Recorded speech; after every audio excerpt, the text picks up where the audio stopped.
Ebbaluwa nnyingi ze nawandiikira Museveni, wano waliwo n'ebbaluwa endala gye nawandiika Septemba nga 26, 1988.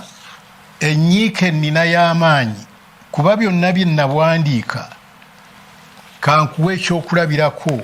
Nawandiika ku political freedom. Dr. Kiza Besigye yali very powerful political commissar.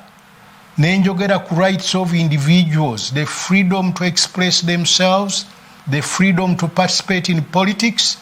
Naye olw'okuba nti yali with the people with the power, he did not act.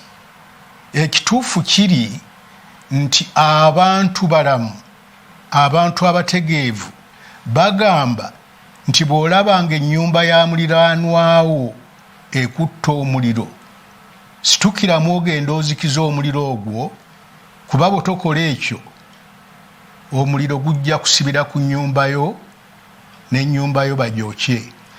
Tulina okuprotectinga the weakest in our society. That's what secures Ugandans at all levels, and that's the fundamental change that we need. Kati tulina omulimu gw'amaanyi. Abantu abaafa engulu, abantu abaafa mu Buganda, kati waliwo ebyobufuzi eby'embiranyi, abantu boogera ebikankana. So tusitukiramu kati ne tugamba omuntu takwatwako, teri kutta muntu yenna.